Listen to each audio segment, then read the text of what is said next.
নবী আমার আওয়াজ তুলেছিলেন, ওই সময় এই আওয়াজটা পৃথিবীর কোনায় কোনায় চলে গেল, রোমের বুকে চলে গেল। রোম সম্রাট আমার নবী পাকের বিরোধী শুরু করে দিল। এই আওয়াজ পারস্য সাম্রাজ্যে চলে গেল, পারস্যের সম্রাট আমার নবীর বিরোধী করে দিল। এই যুবকের আওয়াজ পৃথিবীর কোনায় কোনায় চলে গেল। পৃথিবী বিখ্যাত বিখ্যাত রাজা মহারাজারা আমার নবী পাকের বিরোধী শুরু করে দিল। কিন্তু আমার নূর নবী এক আল্লাহর উপরে ভরসা রেখে নবী আমার দাওয়াতের কাজ চালিয়ে যেতে লাগলে। এই যুবকের এত বিরোধী শুরু হয়ে গেল, আল্লাহ নবীকে জানে মারার প্ল্যান তৈরি হয়ে গেল। আল্লাহ নবীকে রাত্রিরে খড়টা ঘিরে ফেললো, আমার নবী পাককে মেরে দেবে। আল্লাহ নবীকে আগে জিবরাইল জানিয়ে দিয়েছিলেন, ইয়া রাসূলুল্লাহ হাবিবাল্লাহ, আল্লাহ আপনাকে আজকে ইজাজত দিয়েছে, এখান থেকে আপনি হিজরত করে ইয়াসরিবে চলে যাবে। আমার নবী পাক তাই আগে থেকে হযরত আলীকে ডাক দিলেন, ও হযরত আলী আপনি আমার কাছে আসুন। হযরত আলী এসে হাজির হয়ে যায়। আল্লাহ নবী হযরত আলীকে বলেছিলেন, এই হযরত আলী রে, এই মালটা হলো আবু জেহেলের, এই মালটা হলো উতবা, এই মালটা হলো সাইবা, যারা আমার নবীর জানের দুশমন, তারা তাদের দামি দামি সম্পদগুলো আমার নবীর কাছে রাখতো। কেন? তারা জানে মুহাম্মদ রাসূল আমানত খিয়ানত করবে না। আবু জেহেল জানে আমার সম্পদ যদি উতবার কাছে দিই, উতবা ছেড়ে দেবে। উতবা জানে আমার সম্পদ যদি সাইবাকে দিই, সাইবা ছেড়ে দেবে। তারা পৃথিবীর বুকে দাদা হতে পারে, একে অপরকে বিশ্বাস করতো না, তাই সবাই আমার নবীর কাছে জমা রাখতো। আমার নূর নবী তো হযরত আলীকে বলে, ও হযরত আলী রে, তারা আমার দুশমনি করতে পারে, কিন্তু আমি নবীরা আমানত খিয়ানত করতে পারি না। তাই এই সম্পদ অমুক অমুক অমুকে আপনি সকালে উঠে তাদের সম্পদগুলোকে বন্টন করে দিয়ে তারপরে আপনি মদিনা জমিনে আসবে। বাবেরা, নওজোয়ান তরুণেরা, আল্লাহ নবীর উপরে রাখতা তালে কোথায়, ইসলামের উপরে রাখতা কোথায়, কোরআনের উপরে রাখতা কোথায়, আমার আল্লাহকে নিয়ে এত সমস্যা দেখা দিচ্ছে, রাখতা কোথায়? এই যুবকেরা, বাবেরা, অন্ধকার আমার নবী নুরানিতে আলোক হয়ে গেছে। আমার নবীর আখলাকের কাছে আবু জেহেল যতই চেষ্টা করেছে, 3 দিনের দিনে আবু বকর সিদ্দিককে রুখতে পারেনি।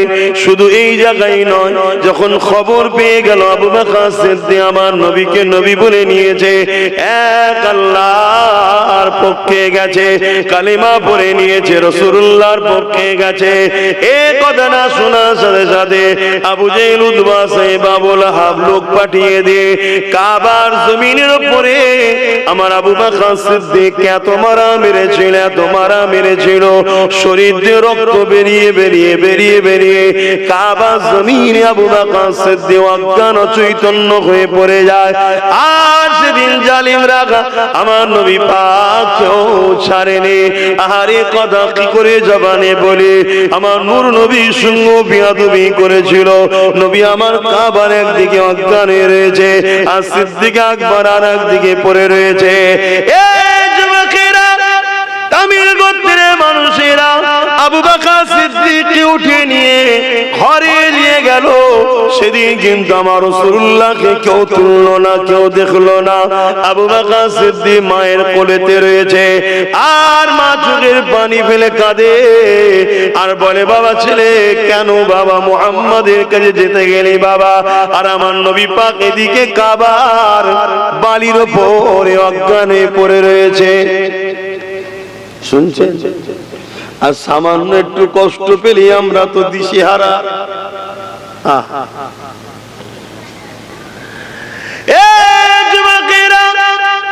আল্লাহ নবীকে সান্ত্বনা দিবা সেদিন কেউ ছিল না, শুধুমাত্র একজন নবীকে নবী বলে আল্লাহকে আল্লাহ বলে নূর নবী দিনে ঢুকেছে, তিনিও তো অজ্ঞান চৈতন্য হয়ে পড়ে রয়েছে। হযরত আবু বকরের আম্মা জান আবু বকরের রক্তগুলোকে পরিষ্কার করতে লেগেছে, ধুলোবালিগুলো সরাতে লেগেছে। এদিকে নূর নবী কাবা জমিনে চোখ খুলে দাঁড়িয়েছে। দাঁড়াবার পরে জবানে ডাক দিল, এ আমার আবু বকর, এ আমার আবু বকর, এ আমার আবু বকর। কোনো জবাব আসছে না কেন? তখন আবু বকর তো ওখানে নাই, মায়ের কোলে অজ্ঞান হয়ে তো পড়ে রয়েছে। আল্লাহ নবী তিনবার ডাকার পরে যখন সাড়া পেলেন না, নবী আমার আসমানের দিকে হাতটা তুলে বলতে লাগলে, আল্লাহ পাক এ আবু বকরই আমাকে মারলে, একে তুলে নেবেন না। আল্লাহ আমি দোয়া করি আবু বকরের হায়াত বাড়িয়ে দেন। এই যুবকেরা, তরুণেরা, নবী পাকের দোয়া মিস হলো না। সঙ্গে সঙ্গে মায়ের কোলে আবু বকর চোখ খুলে দিল। মায়ের মুখে দিকে তাকিয়ে বলে, ইয়া উম্মি কাইফা হালুন নবী। ওদিকে নবী চোখ খুলে বলেছিল আবু বকর, এদিকে আবু বকর চোখ খুলে বলে, ইয়া উম্মি কাইফা হালুন নবী। আমার আম্মা জান, আমার নবী কেমন আছে? আরো জোরে বলুন সুবহান আল্লাহ। আজকে আমরা সন্তানের খোঁজে ব্যস্ত, পরিবারের খোঁজ নিতে ব্যস্ত, বাচ্চার খোঁজ নিতে ব্যস্ত। আমার নবীর দিনটা কেমন আছে খোঁজ নিতে আমাদের সময় আছে নাকি? বলেন, আমার বলা ভুল হয়ে গেল নাকি? হায় হায় রে যুবক, মৃত্যু তো একদিন হবে, কি মুখ নিয়ে যাব? আল্লাহ আমায় হেদায়েত করেন, আমাদেরকে হেদায়েত করেন, বলুন আমিন। হযরত আবু বকর সিদ্দিকের আম্মা জান ছেলের মুখে হাত দিয়ে চেপে ধরলো। বাবা, ছেলে যদি চতুর্দিকে বেঈমান নিষ্ঠুর পাশা জালিমেরা ঘুরে বেড়ায়, যদি বাবা জেনে যায় তুমি এখনো মুহাম্মাদের কথা বলছো, তোমায় জানে মেরে দেবে। আহা,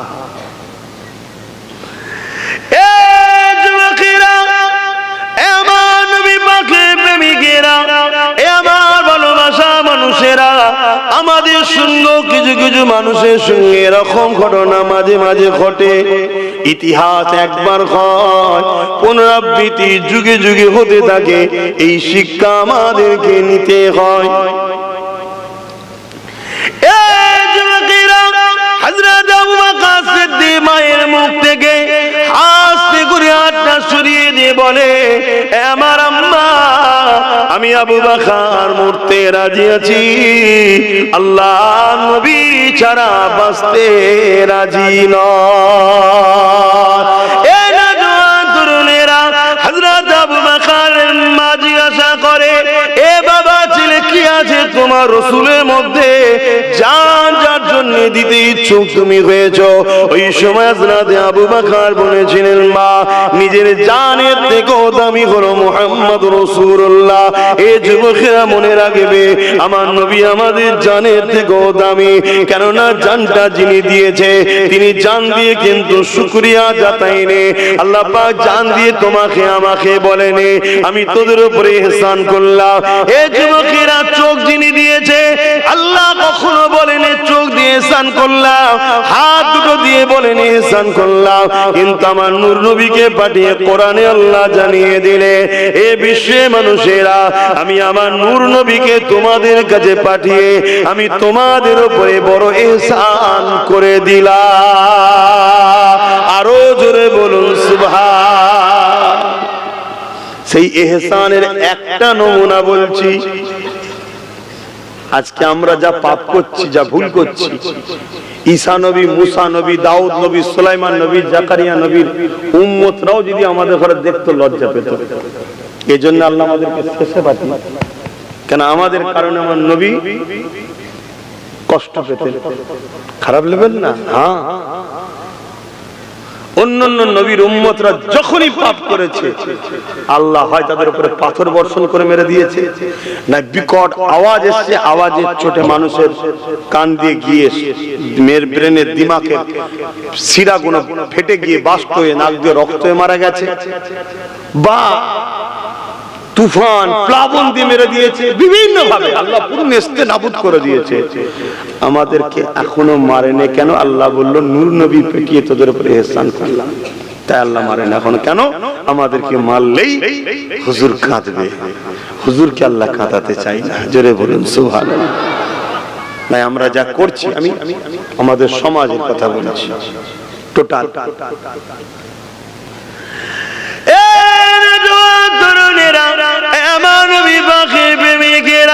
হযরত আবু বকর সিদ্দিক এই ভালোবাসা আদর্শ দেখে, এই প্রেম দেখে মা দেরি করলো না, বাবা ছেলে চ বাবা তোর মুহাম্মদ রাসূলের কাছে নিয়ে যাব বাবা।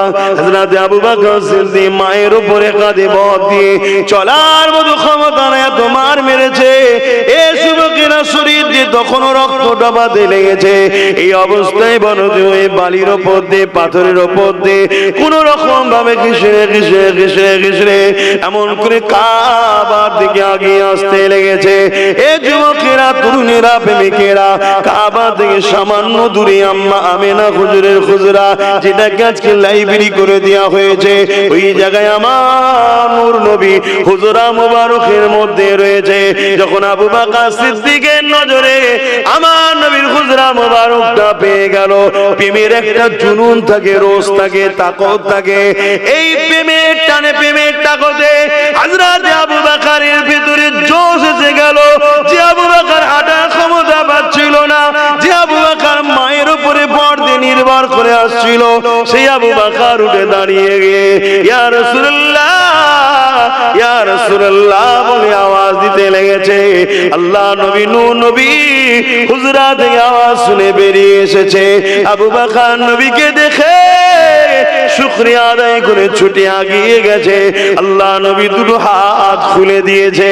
আল্লাহ নবীকে গিয়ে আবু বকর সিনার সঙ্গে জড়িয়ে নিয়েছে। আমার নবী পা জানিয়ে দিয়েছিল, এ আবু বকর শুনে রেখে দাও, জেনে রেখে দাও, আমি তোমাকে বন্ধু বলে কবুল করলাম। রাগটা কিসের বলবেন? কিসের রাগ বুঝতে পারছেন না? রাগটা কিসের বলবেন তো?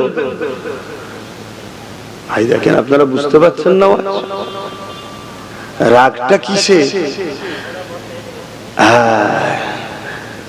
আমি তুলনা দিচ্ছি না, কিন্তু হাকিকাত বাস্তবটা বুঝাচ্ছে। আমার কিছু ভাই আছে আমার সঙ্গে মিশার জন্য, শোনার জন্য, কথা বলার জন্য, তাদের উপরে কত জুলুম হয় না? কি গো, হয় না? হয় না? মন খারাপ করো। রাগটা কিসের? আমার সঙ্গে মিশার জন্য নয়। আমি যে রাস্তাটা দেখাচ্ছি ওটা হুজুরের রাস্তা, নবীর দেখানো রাস্তা। ওই রাস্তায় যখন তোমায় চলতে বলছি, তুমি কথাটা শুনছো বলে তোমার উপর রাগ। কেন আজকের আবু জেহেল, আজকের উতবা, আজকের সাইবার, আজকে আবু লাহাবের অসুবিধা হয়ে যাবে তোমরা যদি বেশি সংখ্যা বেড়ে যাও। বুঝাতে পারছি তো নাকি? বুঝুন না, একটু আগিয়ে চলো।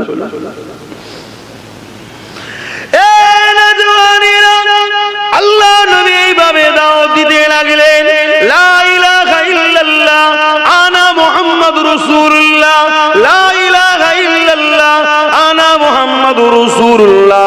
বাবার আল্লাহ ছাড়া কোনো মালিক নাই, আল্লাহ ছাড়া কোনো প্রভু নাই, আল্লাহ ছাড়া কোনো খালিক নাই, আর আমি মুহাম্মাদুর রাসূলুল্লাহ, আল্লাহ পাকের প্রেরিত নবী রাসূল। তোমাদেরকে না সত্য রাস্তা দেখাতে এসেছি। আমার নবী কলেমা প্রচারের পরে পরে নবী আমার দাওয়াত কি দিয়েছিলেন?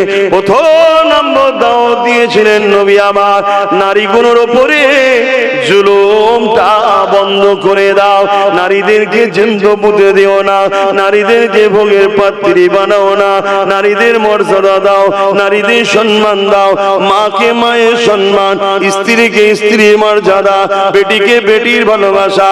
এ যুবকেরা, তরুণেরা, বাপেরা এই প্রচার নবী আমার করতে লাগলো। এ নওজওয়ানেরা আবু জেহেল দেখলো, উতবা দেখলো, সাইবা দেখলো, রোম পারস্য দেখলো, মুহাম্মদ রাসূল যা বলছে ঠিকই, কিন্তু ইনার পক্ষে যদি চলে যায়, আমরা নারীকে যে ভোগের পাত্রী বানিয়ে দিয়েছে, এই ধান্দা আমাদের বন্ধ হয়ে যাবে।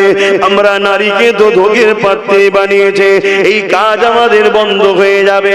আমরা আমাদের চেলাচামচাদেরকে খুশি করার জন্য নারী দিয়ে রাখি, যাই নেশায় পড়ে থাক, আমাদের লাঠিয়াল বাহিনী হয়ে কাজ করবে, এ ধান্দা তো বন্ধ হয়ে যাবে। এই তারা আমার রাসূলুল্লাহর পিছনে পড়ে গেল। আজকে দিনও পৃথিবী জুড়ে যারাই নবীর বিরোধী করছে, এই বিরোধীর কারণ হলো আজকে দিনে নতুন করে আবার নারীদেরকে ভোগের পাত্রী বানানো হয়েছে। হয়েছে না হয়নি বলেন? বলেন হচ্ছে না? নিশ্চয়ই আপনারা দেখছেন, আমার দেশের মণিপুর বলে একটা জায়গা দেখেছেন না? উলঙ্গ, সম্ভবত আদিবাসী সম্প্রদায় হবে কি অন্য কোন সম্প্রদায় হবে, তাদের ঘরের বেটিদের ঘরে উলঙ্গ করে রাস্তায় ঘোরাচ্ছে, গুলি করে করে মারছে, জুলুম করছে। দেখেন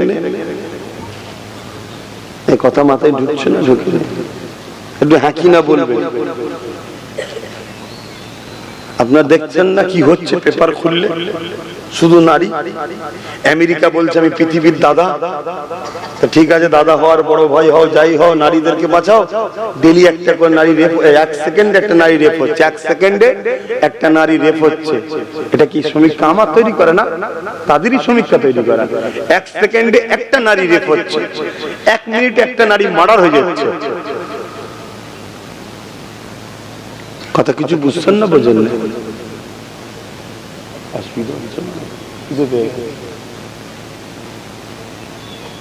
আলোচনায় অসুবিধা, এটা তো সরাসরি দিবেন তো না কবরস্থানে বোঝাই যাবে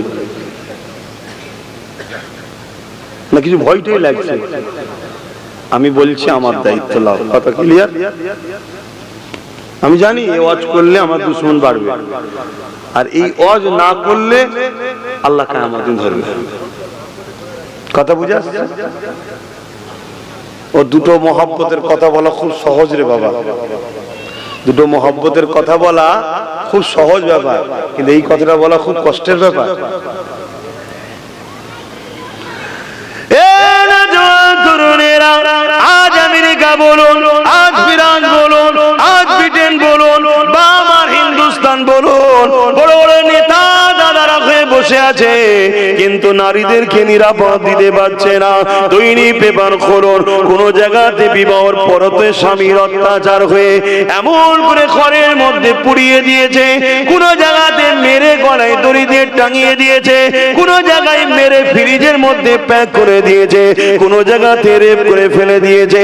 অহরহ ঘটেই যাচ্ছে। ডেলি পেপার খোলন, পেপারে যদি রেপের ঘটনা না থাকে, ওই দিন পেপারটাই তো চলবে না। এমন ভাবে নারীরা আজকে বেইজ্জতি হচ্ছে। তার থেকে বড় বিষয় আপনারা সবাই তো জানেন, আপনাদের আশেপাশের এলাকার মেয়ে, আপনাদের এলাকার কোন মেয়ে হবে, এই যুবকেরা কলিকাতা ডাক্তারি করতে করতে সে রেপ হয়ে গেল, সে তাকে বিচার আজ পেল না। আমি বলেছিলাম না বিচার পাবে না, পাবে না বলেছিলাম, পেয়েছে বিচার? আমি জানি না, সব বিষয় খোঁজ রাখি না, এসব বিষয় থেকে একটু দূরে সরে আছি, একটু খোঁজ রাখি না, একটু অন্য জগতে চলে এসছে। আবার আপনাদের অসুবিধা হচ্ছে। বিচার হয়েছে কি? আমি জানি তো হবে না, বলে দিয়েছিলাম।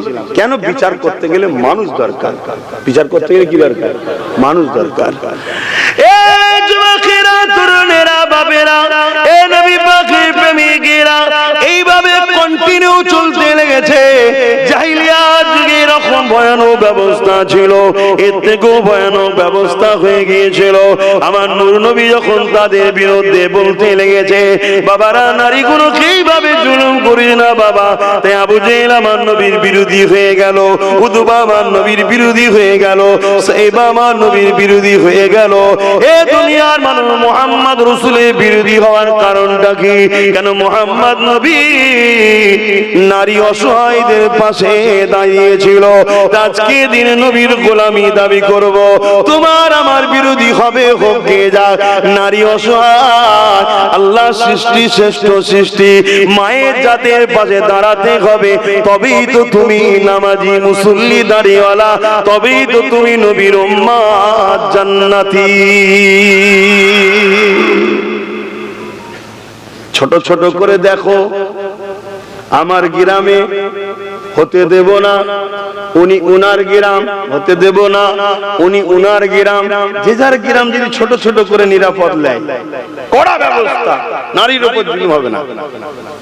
বিয়ের নামে কোন নিয়ে যাওয়া অত্যাচার হচ্ছে, এটা কি জুলুম নয়? কথা বলবে কি করে? না কথা বললে অন্য বড় কথা বলবে। এবারে বলেন, বিয়ের নামে নারীদের উপরে জুলুম হচ্ছে না হয়নি? হ্যাঁ, কেন? পনের জুলুম, পনের জুলুম, পন কি হচ্ছে না হয়নি? নবীর উম্মত দাবি করো, কিসের উম্মত তুমি? তোমার নবী বিবাহ করা শিখিয়েছে কি? নারীকে দেন মোহর দাও, নারীকে দিবার কথা নবী বলেছে। আর আজকের বিয়ে হচ্ছে নারীর বাবাকে দিতে হচ্ছে পুরুষকে, মানে জামাইকে। এ বিয়ে তো ইসলামের বিয়ে নয়। তা যে বিয়েটা ইসলামের নয়, সেই বিয়ে সন্তান কত ভালো হবে। ঘন ঘন আশা হয়ে গেছে হুজুরের, তাই বড় বড় কথা বলছে, বুঝলি, পরে আর আনবো যা।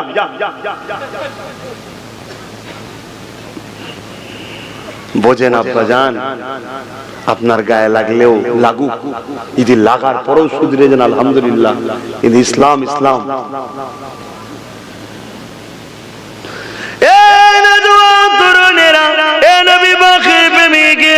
তৎকালীন সময় গোলামি প্রথা ছিল, অর্থাৎ গরিবের ছেলে মেয়েদেরকে বাজারে তোলা হতো, তাদেরকে নিলামে দেওয়া হতো, তাদেরকে বিক্রি করা হতো।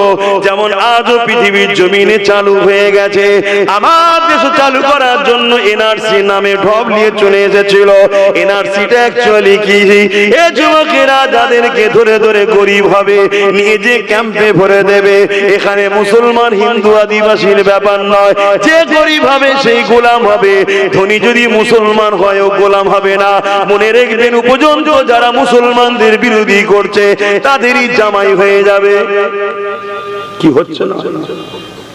আমার ওয়াজ উল্টো হচ্ছে নাকি? বারে মুসলমান যদি ধনী হয়, যারা ইসলাম ও মুসলমানদেরকে রোজ গাল দিচ্ছে, তাদের জামাই হয়ে যাবে। এই হচ্ছে না? এই 2-3 দিন আগে যারা কার বিয়ে হলো, খবর রাখেন? হ্যাঁ, এটা মুসলমান জামাই করে, আর ভক্তরা দিনরাত মুসলমানদের গাল দিচ্ছে। বুঝিনি কি হচ্ছে? এটা শুধু গরিব মারার কল হচ্ছে। সে গরিবের কি ধর্ম বুঝাই না, ওই ধর্মটাকে সামনে সাইনবোর্ড করতে হয়। গরিবের পক্ষে কেউ নেই রে বাবা, এটা মাথায় ঢুকিয়ে লাও। তুমি যদি গরিব হিন্দু হও, তুমি বিপদে। তুমি যদি গরিব আদিবাসী হও, তুমি বিপদে। তুমি যদি গরিব মুসলিম ছাড়া অন্য যে কোনো ধর্মের হও, তুমি বিপদে। এটা জেনে রেখে দিও। আজ এইটাও ক্যাসেট হয়ে রয়ে যাবে, অডিও নিশ্চয়ই হচ্ছে। কেন অডিও করার পারমিশন তো আছে, অডিও নিশ্চয়ই হচ্ছে। কেউ না কেউ রাখবে, কথা বুঝে আসছে। কেউ না রাখুন, আমাকে ডকুমেন্টস করতে হয়। কেন আমার আজকে কেটে কেটে ছড়াই তো, ওই জন্য আমাকে ডকুমেন্টস করে রাখতে হয়। যখন কিছু হবে শোনাতে হবে। দেখুন, এই তো কে কি শোনাচ্ছে, আপনি লাভালে হবে। আমাকে তো অনেক কিছু হচ্ছে না, ওই জন্য রাখতে হয়। তো এটা প্রুফ থাকবে, এটাও আগামী দিন মিলিয়ে নেবেন। এটা শুধুমাত্র লেবাস তৈরি করো গরিব। সেই জাহিলিয়াতের যুগে যেটা হতো, বাজারে নিলামে তোলা হতো, বড় বড় অর্থশালীরা আসতো, তারা এসে খরিদ করে নিয়ে যেত। যেমন হযরতে বেলালকে উমাইয়া খরিদ করে নিয়েছিল, বাজার থেকে কিনেছিল, নিয়ে তার উপরে অত্যাচারে স্টিম রোলার চালাতো। এভাবে চালাতে চালাতে চালাতে গোলামদের ঘরে মেরে ফেললে কোনো বিচারও হতো না। তাদেরকে খাওয়া তো কম, থাকার কোন রকম মাজা কুজার মতো রাখতে দেবে, জায়গা থাকবে না, ঘর থাকবে না, তাদের কোনো অধিকার থাকবে না। কথা মাথায় ঢুকছে? আল্লাহর নবী সেই গোলামদের পক্ষে দাঁড়িয়ে তাদেরকে আজাদ করার জন্য নূর নবী আমার আওয়াজ তুলেছেন, নাম ইসলাম। জোরে বলুন সুবহানাল্লাহ। মসজিদে যাওয়া, নামাজ পড়া, তাসবিহ পড়া, ওটাও ইসলাম। অস্বীকার করছেন, ওটা পড়ে, এটা আগে। ওটা পড়ে, এটা আগে।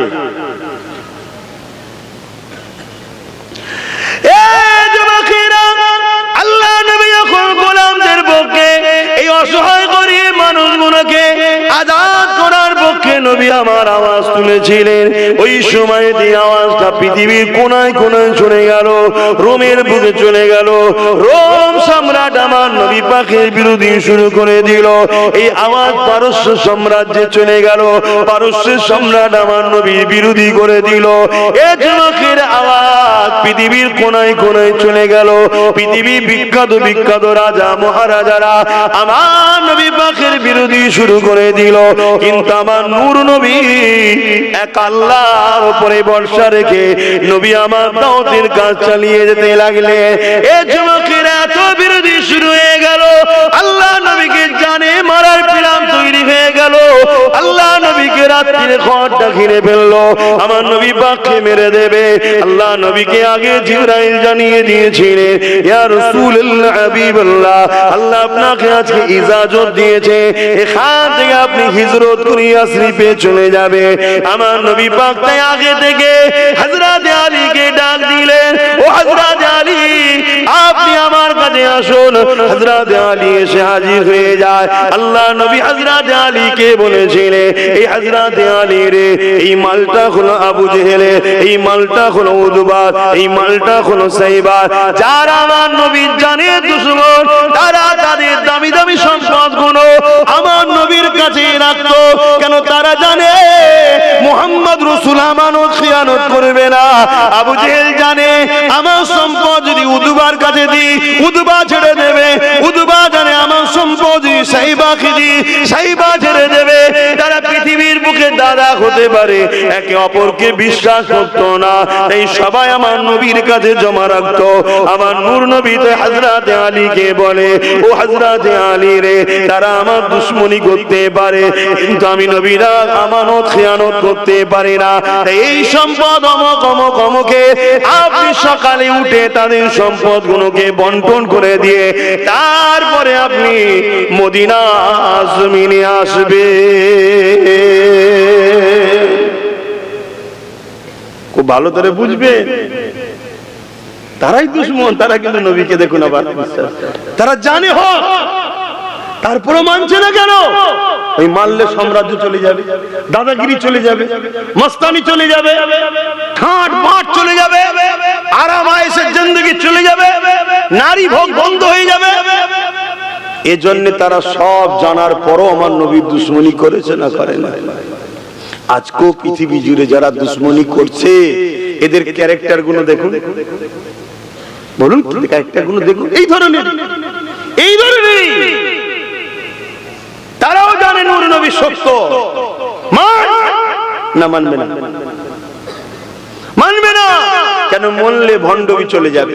মিথ্যা বন্ধ করতে হবে, অন্যায় বন্ধ করতে হবে, রাজধানী বন্ধ করতে হবে, গুন্ডাগিরি বন্ধ করতে হবে, নারীদের শোষণ বন্ধ করতে হবে, ধর্মের আড়ালে নারীকে ভোগ করা বন্ধ করতে হবে। নারীকে মায়ের জাত মায়ের সম্মান দাও, বেটিকে বেটির সম্মান দাও। স্ত্রী তোমার আপনজন, তাও ভোগের জিনিস নয়, তোমার ভালোবাসা সে। জোরে বলুন সুবহানাল্লাহ। এই যে সিস্টেম, এই সিস্টেম মানতে হবে। বাবেরা, নওজওয়ান তরুণেরা, এ নবী পাকের প্রেমিকেরা, আল্লাহ নবী ইয়াসরিবে চলে গেলে। অনেক বড় কথা, নবী আমার ওখান থেকে দিনের প্রচার করতে লাগলে। এ যুবকেরা, তরুণেরা, এ নবী পাকের প্রেমিকেরা, আমার নূর নবীর উপরে অনেক জুলুম অত্যাচার হয়েছিল। তারা আমার নবী পাককে মিটাতে চেয়েছিল, তারা মিটে গেছে। আমার নবীর দিনকে মিটাতে পারেনি। তাদেরই অনুসরণ করে পৃথিবীর জমিনে আজকে যারা চলছে, তারাও নতুন করে আবার মাথা চারা দিয়েছে। তারা আমার নবীকে মিটাতে পারেনি, আমার নবীর সাহাবাদেরকে মিটাতে পারেনি।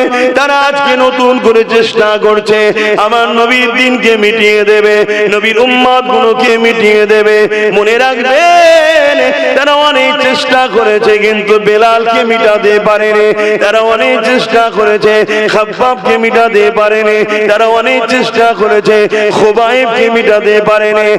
এক কথায় নবী সাহাবাদেরকে মিটাতে পারেনি। তারা মিটে গেছে।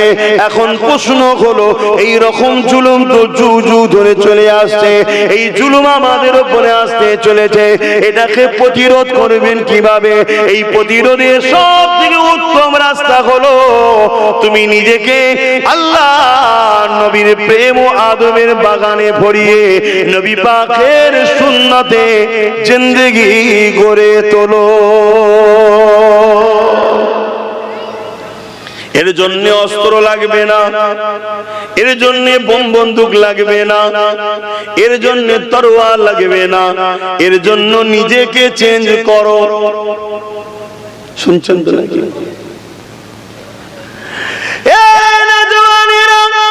আল্লাহ নবী সাহাবারা যা করেছে তোমরা সেই দিকে খেয়াল করে করো। আর পাশাপাশি আরেকটা কথা মনে রাখবেন আমার নবী পাক যখন মক্কা থেকে আসে মদিনায় চলে গেল, চারিদিক থেকে কিন্তু মদিনার উপরও হামলা করার চেষ্টা করতে লাগলো। এ যুবকেরা, তরুণীরা, বাপেরা, এই নবী আমার মদিনার রাষ্ট্রপ্রধান হয়ে গেলেন। রাষ্ট্রপ্রধান হয়ে গিয়ে নবী আমার রাজ ক্ষমতা পরিচালনা করতে লাগলে, কিভাবে পরিচালনা করতে হবে সব শিক্ষাটা দিয়ে দিলে।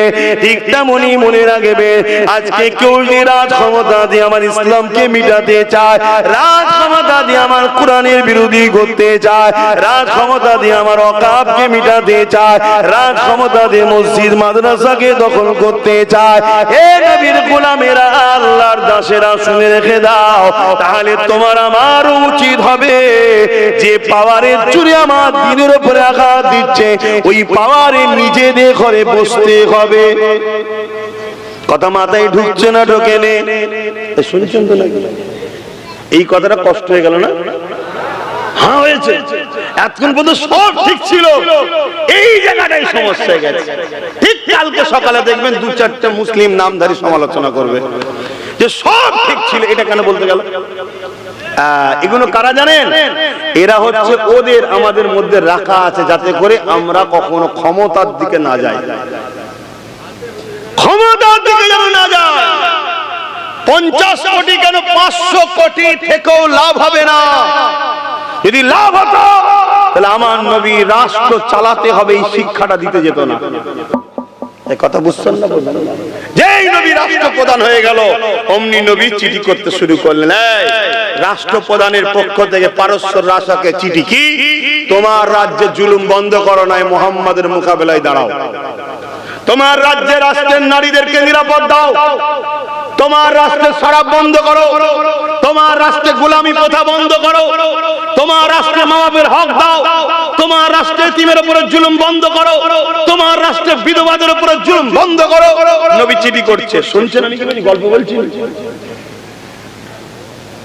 অহংকার করছি, আমি বিরাট কিছু ভিআইপি টিআইপি নয়, লোকাল মানুষ, কিন্তু আমার কথাতে অনেকের কষ্ট হয়। তাই আমার ওয়াজকে বহুত ভাবে খুঁটিয়ে খুঁটিয়ে খুঁটিয়ে খুঁটিয়ে দেখা হয় যে একটা ভুল পেলে ওখানে যখন টিপে ধরবো।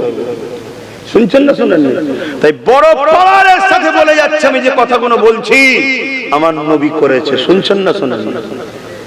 এই চিঠি যখন গেল একটা রাষ্ট্রের প্রধানের পক্ষ থেকে, পারস্য সুলতান তো মুহাম্মদ রাসূল মানে না, কিন্তু রাষ্ট্রের প্রধানের চিঠি এসেছে, ওটা দাঁড়িয়েছে, এই মোকাবেলা করতে হবে, কি বলছো বলো। মাশওয়ারা হয়েছে, আলোচনা হয়েছে। এখন আব্বাস সিদ্দিকী পীর সাহেবের চিঠি যাচ্ছে আর একটা এমপি এমএলএ চিঠি যাচ্ছে, দুটোর মধ্যে পার্থক্য আছে না নাই? পীর সাহেব মুরিদের কাছে সম্মান, পীর সাহেব মুরিদের কাছে সম্মান, কিন্তু রাজনীতির ব্যাপারে একটা এমএলএ এমপি সম্মান আছে না? কথা বলেন। আমার কথাই, এই কথাটা একটু অসুবিধা হয়েছে মনে হচ্ছে। এতক্ষণ পর্যন্ত সব আব্বাস সিদ্দিকী জিন্দাবাদ, ভাইজান জিন্দাবাদ, বাবাজি জিন্দাবাদ, দাদা হুজুরের আওলাদ জিন্দাবাদ, সব ঠিক আছে। এইটা কেন বলতে গেলি বাবা? ইসলামে আছে, বাধ্য দেবো? কথা বলছে না তো, বাধ্য দেবো? আজকে কি সমস্যায় পড়েছে বুঝতে পারছো না? এই পড়ার কারণ কি? এটাই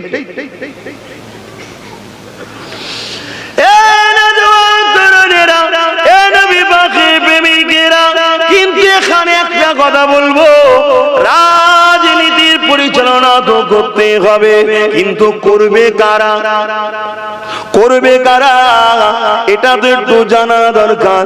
কেননা আমরা তো দেখছি মুসলমান, ওই তো মুসলমান, ওই তো মুসলমান, ওই তো মুসলমান বেঈমান নেতার জন্য লাঠি ছুটালিয়ে বেরোয়, বড় বড় মিছিল আন্দোলন করে, কিন্তু আমার কোরআনের বিরুদ্ধে যখন কথা হয় ওই মুসলমান পাওয়া যায় না। আমার মসজিদের বিষয়ে কথা বলে ওই মুসলমানকে দেখা যায় না। আমার রাসূলুল্লাহর বিরুদ্ধে কথা বলে ওই মুসলমানটাকে দেখা যায় না। আজকে আমার আল্লাহর ঘর মসজিদ গুলোকে মিটাবার ষড়যন্ত্র হচ্ছে, ওই মুসলমান গুলোকে তো আর দেখা যাচ্ছে না। যে বড় বড় মিছিল করবে, লাঠি ছুটালিয়ে বেরোতে যাবে, দেখা যাচ্ছে না। কিন্তু যখনই দুনিয়া তার বেঈমান নেতার বিষয়ে কেউ একটু কিছু কথা বললো, সেও হয়তো মুসলমান, ওই মুসলমানটা বেঈমান নেতার জন্য নিজের কলেমা পড়া মুসলমানের নামে কেস দেয়, নিজের কলেমা পড়া মুসলমানের ঘর ভেঙে দেয়, নিজের কলেমা পড়া মুসলমানের দোকানটা পুড়িয়ে দেয়, নিজের কলেমা পড়া মুসলমানের টোটো ভ্যানটা ভেঙে দেয়। যে মুসলমানটা সর্বদিক দিয়ে বঞ্চিত হয়ে আছে, গভর্নমেন্ট কোনোদিন কিছু দেয় না, আল্লাহর উপরে ভরসা করে সে একটা টোটো চালিয়ে খাচ্ছিল, একটা ভ্যান চালিয়ে খাচ্ছিল, হালাল রুজিটা নিজের মা বাবা স্ত্রী বাচ্চার মুখে দিচ্ছিল, কিন্তু কলেমা পড়া মুসলমান দাবি হয়ে বেঈমান নেতার জন্য কলেমা পড়া ভাইটাকে মারলো। এ যুবকেরা, তরুণেরা মনে রাখবেন, এরা হলো মুনাফিক। এরা যদি নবীর উম্মত হতো তাহলে 100 বার ভাবতো কোন বেঈমানের জন্য আমার নবীর কলেমা পড়া উম্মতকে মারবো না। আলোচনায় অসুবিধা হচ্ছে, একটু একটু হচ্ছে, হোক না।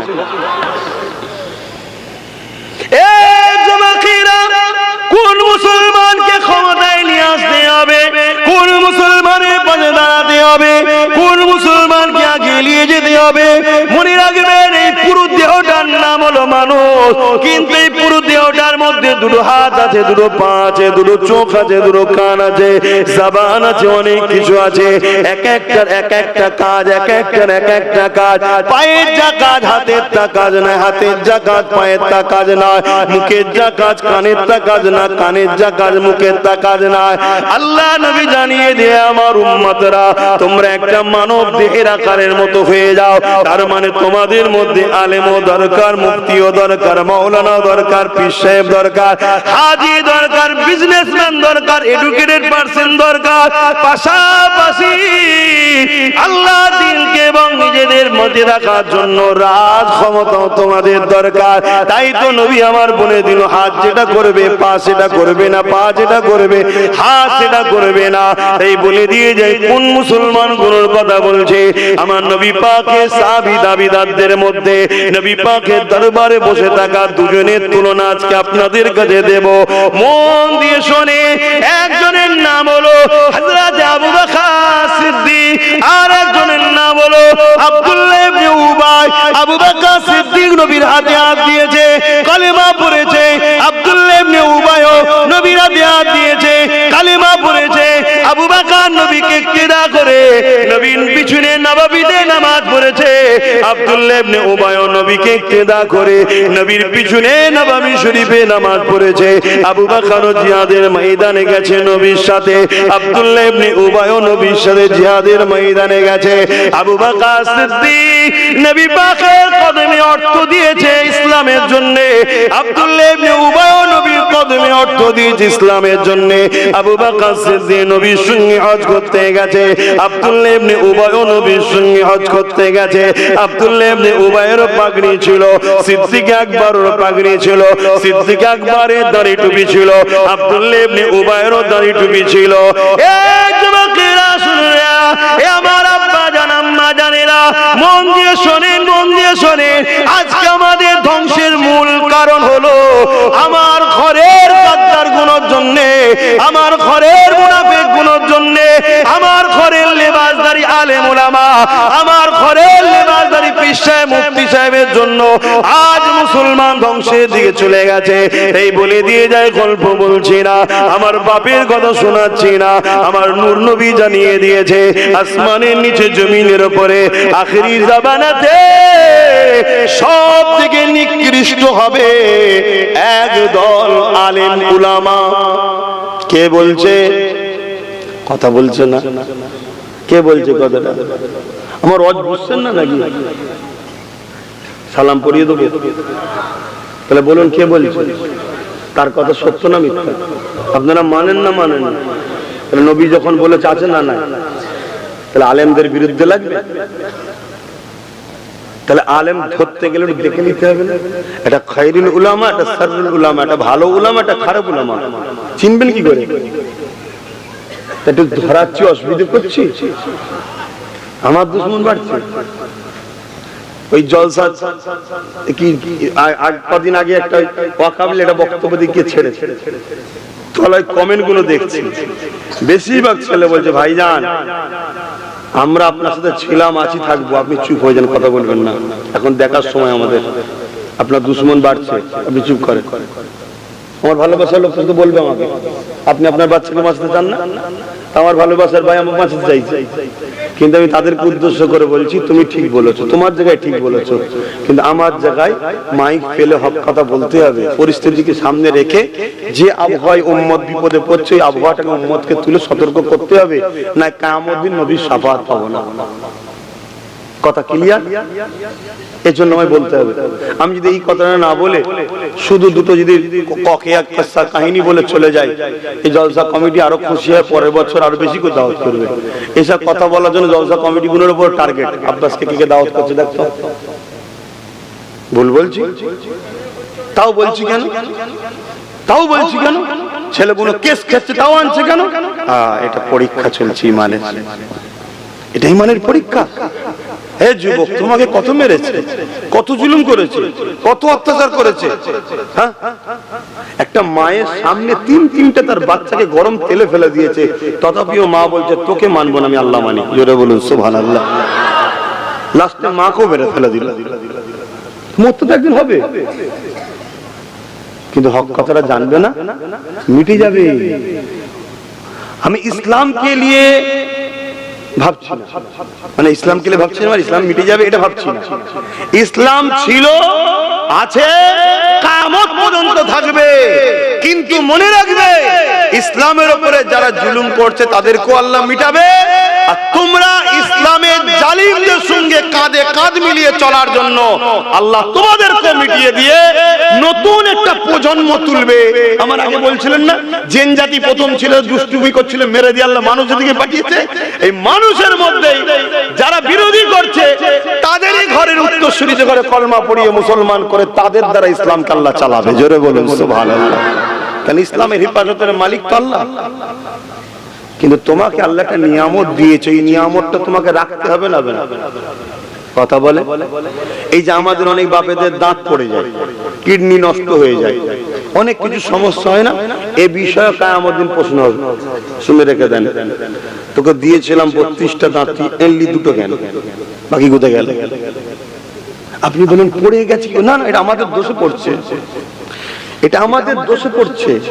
আমাদের খাদ্য অভ্যাস, আমাদের মেনটেন করা অভ্যাস। কেন মেসবের কথা বলেছে ইসলাম? 5 ওয়াক্ত নামাজের আগে, উজুর আগে মেসওয়াকের কথা কেন বলেছে? কন্টিনিউ টাইমে টাইমে শুরু থেকে যদি কেউ এইভাবে মেসওয়াক করে তার দাঁত পড়তে পারে না, তার সমস্যা হতে পারে না। কথা মাথায় ঢুকছে না? কেন এই বিষয়ে প্রশ্ন করা হবে। এবারে আল্লাহ ধরে প্রশ্ন করে ছেড়ে দেবেন কি ধরে নেবেন সেটা তিনার ব্যাপার, কিন্তু হবে, সব বিষয় জিজ্ঞেস করা হবে। তাহলে আপনার হায়াত দিয়েছে আল্লাহ জিজ্ঞেস করবেন না? আর তোর যৌবনটা কোথায় কাটালি?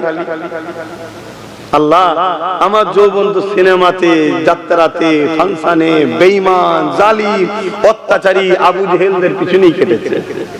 আল্লাহ তো শুনে খুশি হয়ে জান্নাত দেবে তো নাকি?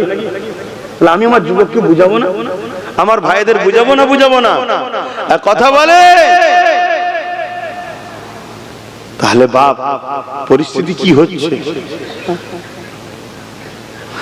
মুসলমান ঘরের ছেলে মেয়েরা, তরুণেরা, বাপেরা, এ যুবকেরা, যে কথা বলতে যাচ্ছিলাম, আবু বকর সিদ্দিকের নামাজ রয়েছে, আব্দুল্লাহ ইবনে উবাইয়ের নামাজ রয়েছে, আবু বকর সিদ্দিকের দাড়ি, টুপি, পাগড়ি রয়েছে, আব্দুল্লাহ ইবনে উবাইয়েরও রয়েছে, আবু বকর সিদ্দিক হজ করেছে, আব্দুল্লাহ ইবনে উবাইয়েরও রয়েছে, আবু বকর সিদ্দিক নবীর কাতারে যান, যেমন করে জিহাদের ময়দানে গেছে, আব্দুল্লাহ ইবনে উবাইও গেছে। এক কথায় যে গুণ আবু বকর সিদ্দিকের রয়েছে, আব্দুল্লাহ ইবনে উবাইয়েরও রয়েছে, যে গুণ আব্দুল্লাহ ইবনে উবাইয়ের রয়েছে, আবু বকর সিদ্দিকেরও রয়েছে। এরপরও দুনিয়া জমিন থেকে আবু বকর সিদ্দিক জান্নাতের সুসংবাদ পেয়েছে, আব্দুল্লাহ ইবনে উবাই জাহান্নামের ঘোষণা পেয়েছে। এই যুবকেরা কারণটা কি হলো? আবু বকরের নামাজ আছে, আব্দুল্লাহ ইবনে উবাইয়ের নামাজ আছে, আবু বকরের রোজা আছে, আব্দুল্লাহ ইবনে উবাইয়ের রোজা রয়েছে, আবু বকর হজ করেছে, আব্দুল্লাহ ইবনে উবাই হজ করেছে, আবু বকরের দাড়ি, টুপি, পাগড়ি রয়েছে, আব্দুল্লাহ ইবনে উবাইয়ের রয়েছে। এদিকে আবু বকর জান্নাতের সুসংবাদ পেল দুনিয়া থেকে, আব্দুল্লাহ ইবনে উবাই জাহান্নামের ঘোষণা পেয়ে গেল। এই যুবকেরা কারণটা কি বল, কি কারণ? মুসলমান চেনো, মুনাফিক চেনো। আজকে যে জায়গায় দাঁড়িয়ে আছে, দাঁড়াবার কারণ হলো মুনাফিক মুসলমান।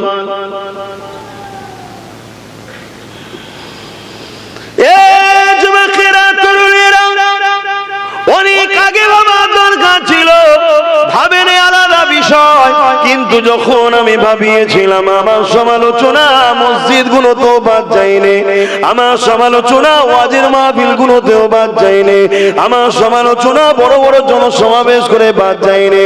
হ্যাঁ, বেঈমান তো বলছে, বলবে, না স্বাভাবিক, কেননা তার শয়তানি রাস্তা বন্ধ হবে, সে বলবে।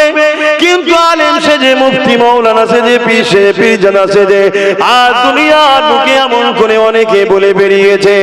আজ আমি বলতে চাইছি, যুবকেরা, তরুণেরা, নবী পাকের প্রেমিকেরা, মুসলমান তো দুদিকে, আবু বকরের দাড়ি, আব্দুল্লাহ ইবনে উবাইয়ের দাড়ি, আবু বকরের নামাজ, আব্দুল্লাহ ইবনে উবাইয়ের নামাজ, আবু বকরের রোজা, আব্দুল্লাহ ইবনে উবাইয়ের রোজা, আবু বকর নবীর হাতে হাত দিয়ে ইমানের কালেমা পড়েছে, আব্দুল্লাহ ইবনে উবাইও পড়েছে। এই যুবকেরা আবু বকর জান্নাতের সার্টিফিকেট পেল, আর আব্দুল্লাহ ইবনে উবাই জাহান্নামের ঘোষণা পেল। কারণটা কোন জায়গায়? হযরত আবু বকর সিদ্দিককে জিজ্ঞাসা করা হয়েছে, হে আবু বকর সিদ্দিক, এর কারণটা কি বলো, এর রহস্যটা কি বলো? হযরত আবু বকর সিদ্দিক বলেছিল, হে আমার নবীর সাহাবারা, এই বিশ্বে মানুষেরা শুনে রেখে দাও, আব্দুল্লাহ ইবনে উবাইয়ের যা আছে, আমি আবু বকরের তা আছে। আব্দুল্লাহ ইবনে উবাইয়ের নামাজ, রোজা, দাড়ি, টুপি, নবীর সাথে যাওয়া, সব আমি আবু বকরের রয়েছে, কিন্তু আমার মধ্যে যা আছে আব্দুল্লাহ ইবনে উবাইয়ের মধ্যে তা না। হে আবু বকর সিদ্দিক, আপনার মধ্যে কি আছে, ওর মধ্যে কি না? হযরত আবু বকর সিদ্দিক বলেছিল, ওর বাহ্যিক সব আছে, মুখে নবীর পক্ষে আছে দাবি করে, কিন্তু হৃদয়ে, অন্তরে আল্লাহ নবীর প্রেম, আদব, ভালোবাসা নাই, ওটা আমি আবু বকরের রয়েছে। তাই এর কারণে আল্লাহ আমায় জান্নাতের ঘোষণা দিয়েছে। আরো জোরে বলুন সুবহান। এরকম মুসলমান আজও আছে না নাই? সিদ্দিক আকবরের পক্ষ আছে, আব্দুল্লাহ ইবনে উবাইয়ের পক্ষে আছে না নাই? আর আব্দুল্লাহ ইবনে উবাইয়ের পক্ষ কোন যদি আমাদের মাথায় বস্তাকে ধ্বংস হবে না, হবে না? বুঝছেন না? বুঝুন কেন এই ওয়াজটা করছি, বুঝতে পারছেন না? হ্যাঁ, আপনারা নিশ্চয়ই শুনেছেন, কেন্দ্র সরকার একটা বিল পাস করতে চেয়েছে, ওয়াকাফ 2024 ওয়াকাফ সংশোধন বিল, জানেন তো নাকি? ওয়াকাফটা বোঝেন আপনারা? 2 মিনিট বললে অসুবিধা হবে আপনাদের? কার কার শোনার ইচ্ছা আছে একটু হাত তুলে সাক্ষী দেন তো। বাহ, সবাই শুনতে চাইছে। ওয়াকাফ মানে কি? অফ করা, উৎসর্গ করে দেওয়া। অর্থাৎ আমার জিনিস মালিক যে, সে মালিক ব্যক্তিগত সম্পদকে উৎসর্গ করে, সেই উৎসর্গটা হয় আল্লাহর পক্ষে, আরো অনেক ক্ষেত্রে হয়। যারা আমাদের পূর্বপুরুষ অর্থশালী ছিল তারা প্রচুর প্রচুর সম্পদ, সেই সম্পদগুলোকে ইসলাম ধর্ম ও মুসলিম জাতির কল্যাণের জন্য অফ করেছে, উৎসর্গ করেছে, আল্লাহর রাহে দান করে দিয়েছে। শুনছেন তো? দেশ স্বাধীন হবার পর এই সম্পদ যাতে এইদিক ওদিক না হয়ে যায়, তাই এই সম্পদকে নিরাপদে রাখার জন্য দেশের মাতব্বররা বসে একটা কমিটি সিস্টেম করেছে, একটা কমিটি দ্বারা পরিচালনা হবে। ওই কমিটির মধ্যে মুসলমানই থাকে, কিন্তু দুর্ভাগ্যের বিষয় ওই মুসলমানগুলো আব্দুল্লাহ ইবনে উবাই মার্কা। শুনছেন না শুনেন? হ্যাঁ, আমি ছোট মানুষ তো, আমার কথা বেশি দূর না গেলেও দম কিন্তু অনেক আছে আলহামদুলিল্লাহ। কেন আমি সেই দিন থেকে বিশ্বাসী, আমার বাবরি চলে যায়নি, আমার বাবরিকে বিক্রি করা হয়েছে। কথা কিছু বুঝছেন না, বোঝেন না? তো এরা কি করে, এই ওয়াকফকে যুগে যুগে যে উদ্দেশ্যে দান করেছে সেদিকে খরচ হয় না, ওটাকে লুটে পুটে যখন যে ক্ষমতায় থাকে পুরো দেশ জুড়ে বলেছে, শুধু রাজ্যেই নয় সব জায়গায়, যে যখন এসেছে ওই ওয়াকফে যারা কমিটি থাকে তার মধ্যে সে তার খায়ের খাকে ঢুকায়। যে হুজুর যে জাহাপানা এরকম বলা লোককে কমিটির মধ্যে ঢুকায়। ইমানদার মুত্তাকি, নবী প্রেমিক, আল্লাহ প্রেমিক ইমানদারকে আবু বকর সিদ্দিকের মতো, কে খালিদ বিন ওয়ালিদের মতো, ফারুক আজমের মতো এরকম ইমানদারের অনুসারীদের ঘরে ঢুকায় না, ওই আব্দুল্লাহ ইবনে উবাই মার্কা গুলোকে ঢুকায়। ঢুকিয়ে আমাদেরকে দেখায়, এই দেখো সেই শিয়ালের কুমির পুষার বাচ্চা, কুমির পুষার দিছিল জানেন তো নাকি? ওই একটা বাচ্চাকে শুধু বার করে দেখায়, এটা বাচ্চা অমুক বাচ্চা, দেখেন না ছোটবেলায়? ওই রকম দ্বারা শুধু দেখায়, এই দেখো এই তো মুসলমান, এই তো মুসলমান, এই তো মুসলমান। আমরা বলি মাশাআল্লাহ, আল্লাহ তারে ভালো ভালো হয়েছে। কিন্তু তারা কি করে, ভাগ বাটরা করে খেয়ে আসছে।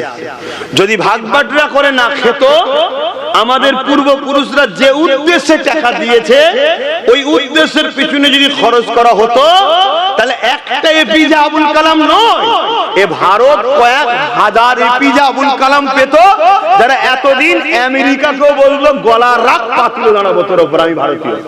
কথা বুঝছেন না, বোঝেন? কিন্তু না, পয়সা ঝেড়ে খেলিয়েছে। আমার ঘরের কৃষকের বেটা, আমার ঘরের লেবারের বেটা, দিনমজুরির বেটা, চাষির বেটা বিশাল র্যাঙ্ক পাস করে, কিন্তু পড়ার অর্থ না থাকার জন্য আবার যে বাপের সঙ্গে ওই জমি চাষ করছে, আর নাই দর্জির কাজ, ফুল মেশিনের কাজ, সোনার কাজে চলে যাচ্ছে। লক্ষ লক্ষ যুবকের স্বপ্ন ভেঙে চুরমার হয়েছে এই সব জালিম গাদ্দার মুনাফিক মুসলমানদের জন্য। যারা গভর্নমেন্টে বসে খেয়েছো হারাম করতে, খাবার জন্য বসেছে, খাগে যাক। ওলি আমার আলোচনা নয়, ওলি আলোচনা করলে আমার আবার অনেকের কষ্ট লেগে যাবে। কিন্তু এই যে মুনাফিক গুলো বসেছিল, যারা কমিটির মধ্যে মেন দায়িত্ব হামড়া চামড়া হয়েছিল, এরা ওদের সঙ্গে সব আতাত করে ঝেড়ে ঝুড়ে খেয়েছে। আর এরাও দেখছে আমি যদি ট্যাটু করতে যাই তাহলে আমাকে ঘাট ধরে বার করে দেবে। শুনছেন না? শুনছেন? বার করে দেবে।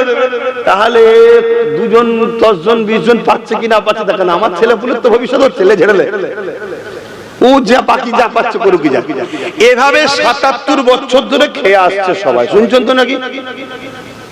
সেন্টারে যে সরকার বসে আছে ও প্রায় 10-12 বছর ধরেই খাচ্ছেই হবে, কিন্তু খেয়ে খেয়ে খেয়ে খেয়ে জীব অনেক বড় হয়ে গেছে। বলছে এইভাবে খেলে হবে না, পরের মাল খাচ্ছি, পরের মাল খাচ্ছি, লোক চোর বলছে, শুনতে কেমন লাগছে। লিখেলে কি বলছে? লিখেলে। তা লিখতে গেলে একটা কমিটি হয়েছে, তো সেই কমিটির মধ্যে যাদেরকে রেখেছে তারা যে কতটা ভালো মুসলমান সেটা তো টেনশন হচ্ছে।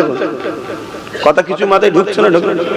আপনারা হয়তো হাসছেন বা হাসির ছলে লিখছেন, কিন্তু কাল যদি শুধু লিখে ফেলে না, কাল যদি লিখে ফেলে, আল্লাহ মাফ করুন, আল্লাহ মাফ করেন, একটাবার আমাদেরকে সাহায্য করেন, বলুন আমিন।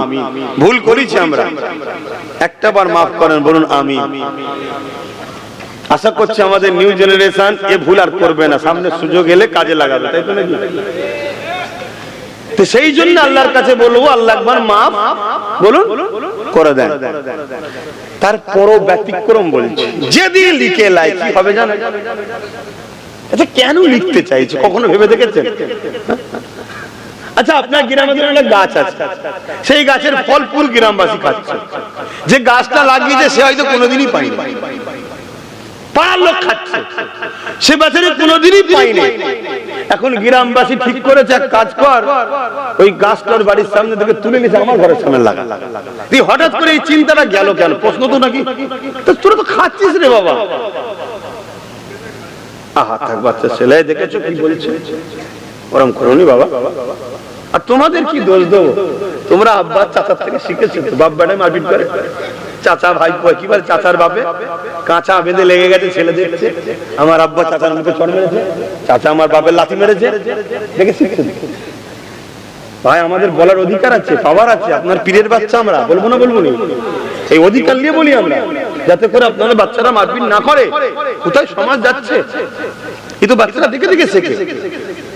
তো যাক, আমি ওইদিকে চলে যাচ্ছি, আবার এইদিকে সবার পেটে আবার খিদে পেয়ে গেছে সবার, টাইম হুক চলে যাচ্ছে না, আর আমার ব্যাটালিয়ন চলে এসেছে, আমি সিগন্যাল দিচ্ছি আপনার টাইম পার হয়ে যাচ্ছে, এসে গেছে আসামানি সিগন্যাল এসে গেছে। তো যাক, এইটা তাহলে প্রশ্ন তো যে ৭৭ বছর ধরে সবাই খেলো, তুইও ১০-১২ বছর ধরে খাচ্ছিস, হঠাৎ লিখতে যাচ্ছিস কেন? কারণটা কি? এর কারণ আমার খুব রীতে দুটো এসছে, আর আশা করছি শুনলে আপনাদেরও ব্রেনে যাবে যে হ্যাঁ কথাটাই দম আছে। একটা হচ্ছে এদের বড় বড় ভিআইপি বাপও বলতে পারেন, আপনজনও বলতে পারেন, দুলাভাইও বলতে পারেন, যাই হোক কি সম্পর্ক জানি না, যাদের পেট ভরাবার জন্য পুরো দেশের সম্পদ যাদের ঘরে দেওয়া হচ্ছে, তাদের জায়গা জমি ঘর বাড়িও অকাপের উপরে পড়ে গেছে। তার মধ্যে বোম্বাই একটা রয়েছে, কথা বুঝে আসছে না? ওই যে বিশাল বাড়ি রিলায়েন্স না কি বলে, হ্যাঁ ওটা এতিমখানার জায়গার উপরে ঘর। শুনছেন ও কত নম্বর এতিম আমি জানি না, কিন্তু ওর ঘরটা এতিমখানার উপরে। ও নাকি বিরাট বড় ধনী লোক, কিন্তু আমি মনে করি ওর থেকে আমার ঘরের, ওই ভ্যান চালকের ছেলেটা যে হাফেজে কোরআন হয়েছে, ও অনেক বড় ধনী লোক। জোরে বলুন সুবহানাল্লাহ, আরো জোরে বলুন সুবহানাল্লাহ। কেন? নিঃশ্বাসটা ফুরিয়ে গেলে ওর ছেলে চামচারে সব ফুর্তি করে উড়িয়ে দেবে, আর আমার হাফেজে কোরআনটা নিঃশ্বাস ফুরিয়ে গেলে কিয়ামতের দিন ৭০ জন আসামিকে ধরে আবার জান্নাতে নিয়ে যাবে। জোরে বলুন সুবহানাল্লাহ। আর ও বেটা দিশি খুঁজে পাবে না, কোথায় যাবো এখন। তো যাক, আমি অত দ্বীপে যাচ্ছি না, আমি যেটা বলতে চাইছি, এখন আপনাদের কারো কষ্ট হচ্ছে না আমার কথা শুনে? আরে আমার খেয়েছে আমি বলবো না, এখন সহ্য করতে হবে, ওদের করে সহ্য করতে হবে, কেন আমার খেয়েছি। যদি বলে না সহ্য করবো নি, খাবো জুলুমও করবো, তা চোরের মায়ের তো বড় গলাই হয়, এটা প্রবাদ বাক্য আছে। দাদাগিরি দে, আমরা তো দুনিয়ার জেলখানাতেই আছি না নাই? আর দুনিয়া সিজনুল মুমিনিন, মুমিনদের জন্য দুনিয়া তো জেলখানা, আমরা তো জেলখানায় আছি, আল্লাহর রহমতে অনেক আরামের জেলখানায় আছি। কাল যদি একটু শাস্তি বেড়ে যায় আলহামদুলিল্লাহ, আল্লাহ চেয়েছে, অসুবিধা কি আছে? এই অসুবিধা আছে নাকি? কোনো অসুবিধা নেই। তো ভাইরা আমার, তো ওই জন্য কেন লিখতে চাইছি, এক এদেরকে বাঁচাতে হবে, শুনছেন তো নাকি? দ্বিতীয় নম্বর কথা হচ্ছে, একটা প্রবাদ বাক্য প্রায় ঘোরাঘুরি হচ্ছে না, যে মুসলমানদের কবর দেওয়া যাবে না, ওদেরকে পুড়িয়ে দিতে হবে, কবরস্থান অনেক জায়গা চলে যাচ্ছে, এবং মুসলমানরা তোমাদেরকে এদেশে থাকা হবে না, চলে যাও, এরকম একটা কথা শোনা যাচ্ছে না, যায় না? একটু হ্যাঁ কি না বলবে, কিন্তু তাড়াতে গেলে তো বললে হয় না, এটা কিছু লাইন করতে হবে না। তাড়াতে গেলে আশপাশের সব দেশগুলো তো বলবে এত মুসলমানের উপর জুলুম করছে, বলবে না? এই জন্য ওরা চাইছে স্বাধীনতার আগে যত ঐতিহাসিক মসজিদ, মাদ্রাসা, কবরস্থান সব ওয়াকফের উপরে, তো সেগুলোকে সব নিয়ে ভেঙে প্রমোটিং করে কোম্পানিকে দাও। যেমন গুজরাটের মসজিদে 1300 বছর বয়স, কত? তার মানে 1300 বছর ধরে গুজরাট আজান হচ্ছে, নামাজ হচ্ছে, তার মানে মুসলমান আছে। 1300 বছর ধরে কবরস্থান আছে, তার মানে মুসলমান মরেছে, কবর হয়েছে। 1300 বছরে যে লোকগুলো এখানে আসে তাড়িয়ে দেয় কি করে? এটা যুক্তি দেখাতে হবে। পথে ওটাকে বলে নিয়ে ওকে কর্পোরেশনের হাতে দিয়ে ভেঙে বিল্ডিং, সরকারের যখন হয়ে যাবার কিছু করার থাকবে না। শুনছেন তো নাকি? হ্যাঁ, আপনি যদি আপনার গ্রামে 3-4টে মুনাফিক মুসলমানকে সাইজ করতে না পারেন, তো সেজে গুজে কে 47 লাগি 2-10টা আছে, আপনি কি করবেন? কিছু করতে পারবেন না। আর সরকার যখন হয়ে বলবে আমার হয়ে গেছে, তখন আর কিছু করা থাকতে পারবে? তাহলে প্ল্যানটা বুঝতে পারছেন? ওই কি বলে, কেরলে একটা মসজিদ আছে, প্রায় 1450 বছর আগেকার মসজিদ। তারপর আজান হচ্ছে, নামাজ হচ্ছে, তো ওটাকে তুলে নিতে হবে। এভাবে যত স্বাধীনতার আগে আছে, যেগুলো অফ করে দেওয়া হয়েছে, সেগুলো সব নিয়ে এত বছর ধরে সেই কিছু না কিছু কাগজপত্র, কিছু না কিছু খোঁজ বেরোবে। আর যদি খোঁজ নাও বেরোয়, খোঁজ বার করা হবে। রাস্তায় দেখবেন অনেক সময় দাঁড় করায়, দাঁড়া, হেলমেট এই তো, লাইসেন্স এই তো, গাড়ি কাগজ এই তো, বুলবুল এই তো, সব এই তো। লাস্টে বলে আলো জ্বালা, আলো জ্বালা, এই আলোটা হয়তো ঠিক আছে। লাস্টে বলে দরজা খোলো, খোলো, তোর পায়ে স্যান্ডেল কেন, বুট নেই কেন? তার মানে কি খেতে হবে? হয় না, হয় না বলে এরকম দেবে, সব ঠিক আছে, তারপরেও বলবে এগুলো হাতে লেখা কাগজ তো, আর চলবে না, দাদা। এটা হচ্ছে প্ল্যান। কিন্তু আমার প্রশ্ন, হবে কি হবে না, কি যাবে না, তার জন্য আমাদের জান মাল লাগিয়ে চেষ্টা করতে হবে, এটা আলাদা বিষয়। আমার প্রশ্নটা কি এই জায়গায়, আজকে এই জায়গায় আমরা দাঁড়ালাম কি করে? এই দিনটা আমাদেরকে দেখতে হচ্ছে কেন? এইটা হয়ে যাবার পর কি বলবে শোনো, স্বাধীনতার আগে যখন তোমাদের এদেশে কোনো অস্তিত্ব নাই, কিছুই নয়, অতএব তোমরা যখন এসে গেছো স্বাধীনতার পর থেকে তোমাদেরকে তাড়াবো না, লেবার হিসাবে থাকো, কিন্তু ভোটও দিতে পারবে না, নাগরিকও না। আমি অনেকদিন আগে একটা কথা ইশারাই বলেছিলাম যে তোদেরকে আল্লাহ একটা দামি জিনিস দিয়েছে, একবার পীরদাওলা চাইছি দে না বাবা, বলেছিলাম না? বলে আর এটাও বলেছিলাম, কাল ওটা যখন আল্লাহ করে নেবে, তখন আমি আর চাইতে আসবো না। কিছু মাথায় ঢুকছে?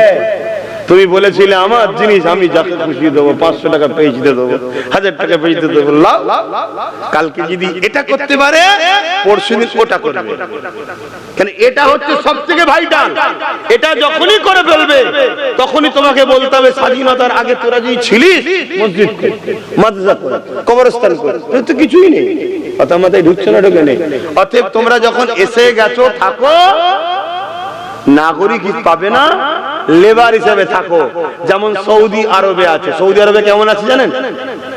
বাংলাদেশ, ভারত, পাকিস্তান থেকে হাজারো লাখো লোক আছে। জায়গা যদি তুমি অর্থশালী কিনতে চাও, তুমি কিনতে পারবে না, সৌদির কোন নাগরিকের নামে কিনতে হবে, সে তোমাকে একটা আকামা দেবে, পুরো ব্যবহার তুমি করবে, কিন্তু এই আকামাটা এটা কার্ড দেবে। ওই কে কার্ড দেবে? যার নামে জায়গা কিনবে।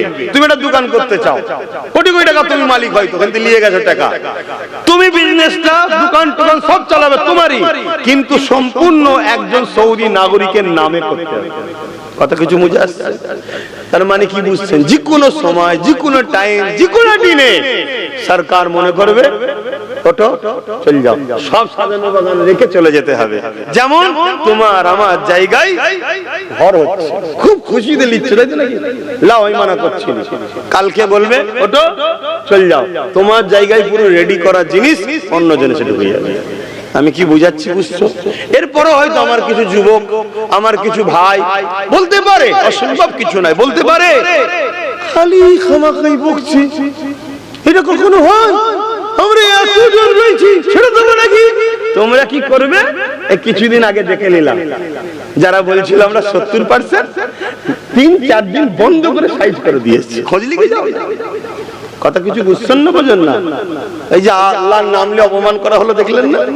হ্যাঁ, তোমরা কি করবে আমি খুব ভালোভাবে জানি।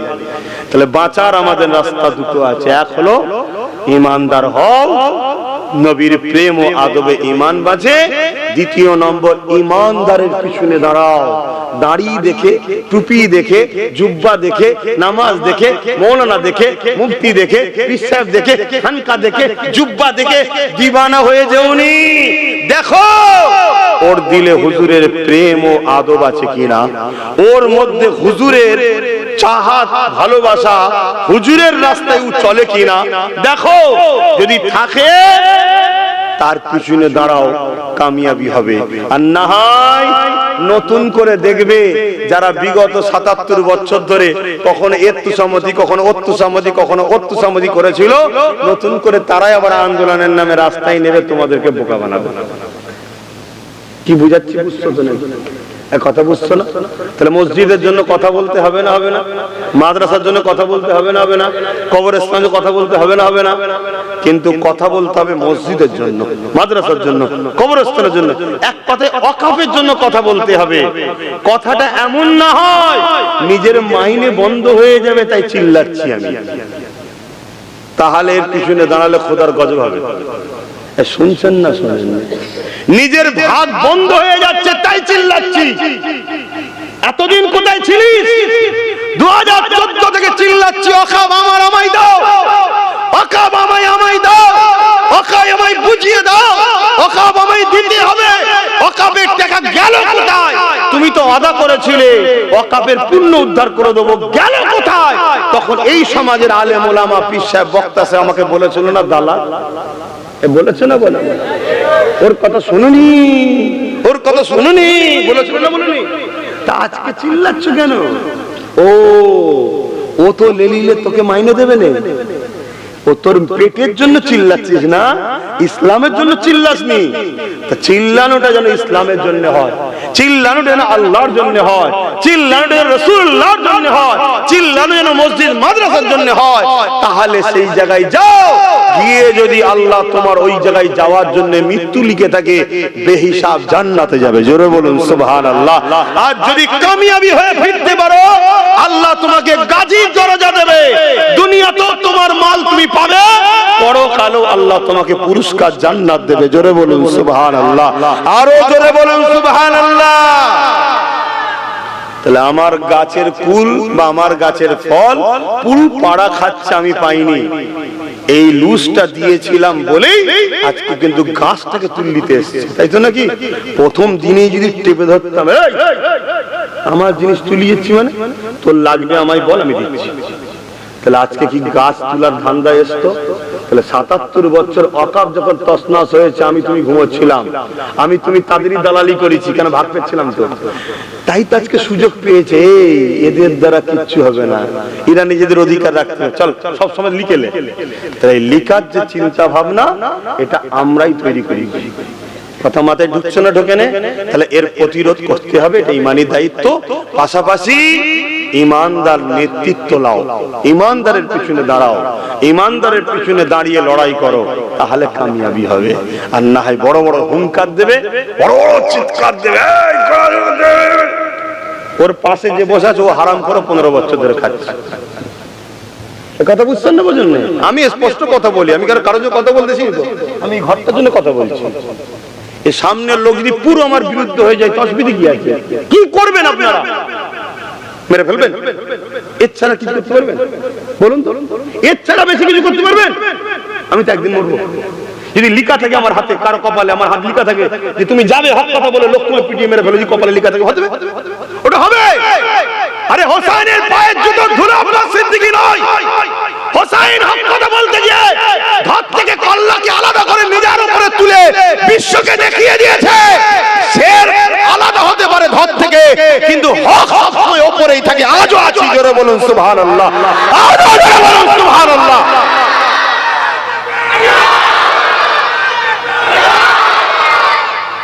একটা সাত দিলেনি বাবা কেউ? হ্যাঁ, যদি আজ আমাদের গোটা 30 লাঠি থাকতো,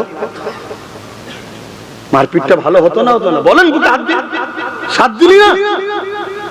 ঠিক আছে, তোর যদি মনে হয় একে খুব ভালো লাগছে, খুব মনের উপরে, ঠিক আছে, বাকি গুলো পেলো বাবা 30টা আমাদের হাতে থাক। আমার কথা ভুল বুঝছেন নাকি? আজকে তো মারপিটটা ভালো হতো নাকি? হ্যাঁ, কিন্তু হাত খালি, হাত খালি, কথা মাথায় ঢুকছে না? ঢুকে না? হাত খালি তো কি হবে এবারে? ভাবেন, আমি দিনের স্বার্থে ওয়াজ করছি, ইসলামের স্বার্থে বলছি। হ্যাঁ, কেউ যদি অ্যাসিড দিয়ে তোমার মুখ গায়ে ফেলতে চায়, প্রতিরোধ করার জন্য অ্যাসিড যে সামান প্রতিরোধ করতে পারবে সেইটা তোমাকে কবাদ দিতে হবে। হাত দিয়ে প্রতিরোধ করা যায় না, হাত পুড়িয়ে দেবে। ঠিক না বেঠিক? ঠিক তেমনি কেউ যদি লোহা থেকে তোমাকে কাটতে আসে, প্রতিরোধ করার জন্য তোমাকে ডিফেন্সের লোহা ঢালি ঠেকাতে হবে, হাত দিলে হয় না।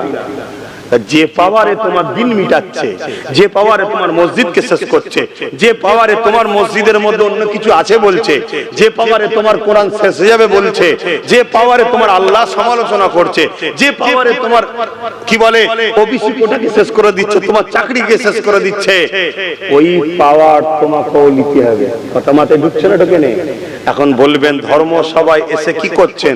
ধর্মসভায় এসে ইসলামের অনুসারীদের ঘরে সঠিক রাস্তা দেখালাম। কথা মাথায় ঢুকছে না? ঢোকে নেই?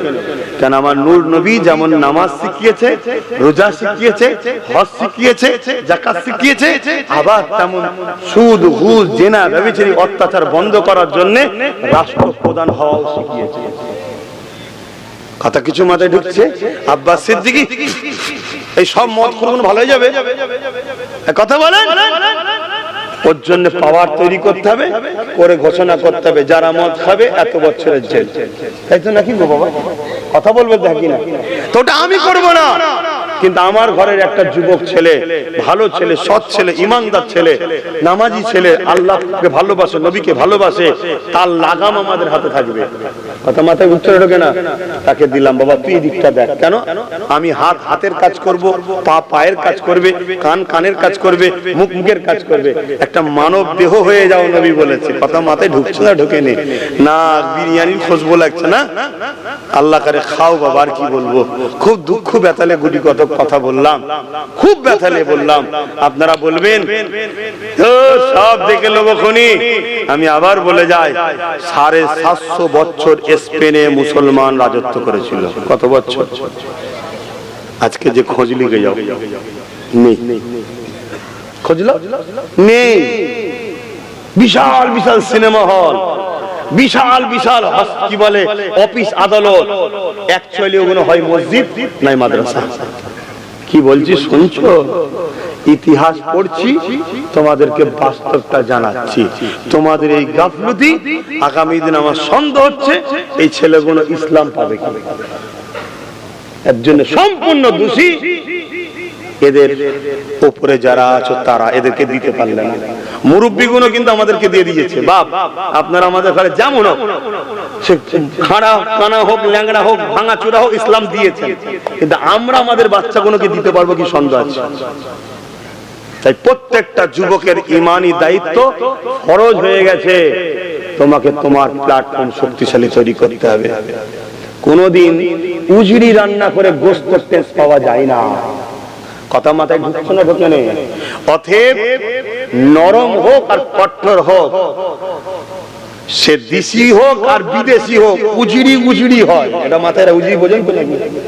আর গোশত গোশত হয়, বুজার হয় বুঝে লাও, বুজার হয় বুঝে লাও। হ্যাঁ, আমার এই কথাও কিন্তু এখান থেকে যেখানে যাওয়া ঠিক রেকর্ড হয়ে চলে যাচ্ছে। সেখানেও সব জাসুস আছে, সব রেকর্ড হয়ে চলে যাচ্ছে। দেখো আব্বাস সিদ্দিকী কি করছে, আব্বাস সিদ্দিকী বুঝাচ্ছে, আব্বাস সিদ্দিকী বুঝাচ্ছে। যা পারিস করবে যা, আমার কিচ্ছু করতে পারবি না তোরা। কেন? সর্বশেষ মৃত্যু, মৃত্যুকে গলায় লাগাবার জন্য ঘুরে বেড়াচ্ছি। কেন? মরলেই কবরে নবী দেখবো। জোরে বলুন সুবহানাল্লাহ। ব্যাস কথা শেষ। উঠে দাঁড়িয়ে সালাম।